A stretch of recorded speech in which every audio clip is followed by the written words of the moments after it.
Jemaah haji asal Indonesia terancam tak bisa menunaikan ibadah haji pada tahun ini. Kabar ini menyeruak pasca beredarnya kabar hanya ada 11 negara yang diperbolehkan masuk ke Arab Saudi dan Indonesia tidak termasuk di dalamnya.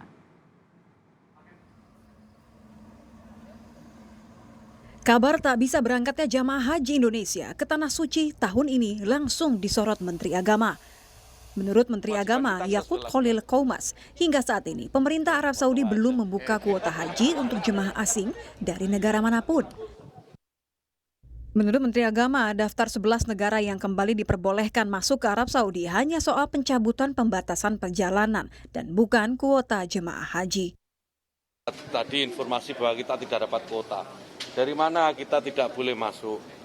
Itu apa yang nggak boleh masuk? Kalau informasi yang beredar, dari 20 negara yang kemarin di ban itu, 11 yang boleh ya, 9 belum termasuk Indonesia, itu kan untuk penerbangannya, bukan untuk ibadah haji. Itu harus dicatat, itu untuk penerbangan. Kuota dari mana? Tidak ada satupun negara di dunia ini ya yang memiliki misi haji yang sekarang sudah dapat kuota haji. Karena kuota haji itu tergantung pada pemerintah Saudi. Dan pemerintah Saudi belum mengumumkan itu. Ya sudah, kalau soal kuota haji kita tunggu saja. Gitu. Kalau soal keputusan apakah Indonesia akan memberangkatkan haji atau tidak, kita tunggu. 1-2 hari ini akan ada keputusan. Kalau mungkin ya kan. Dalam rapat kerja dengan Menteri Agama, anggota Komisi 8 DPR RI, Sely Andriani Gantina, menanyakan tentang kepastian waktu penentuan kuota haji dari Indonesia yang akan dibicarakan antara Menteri Agama dan Presiden. Selain itu, juga termasuk kendala vaksin COVID-19 yang disetujui pemerintah Arab Saudi. Nah, mengenai kepastian waktu ini tentu saja tidak bisa dalam waktu lama, tetapi harus dalam waktu secepatnya.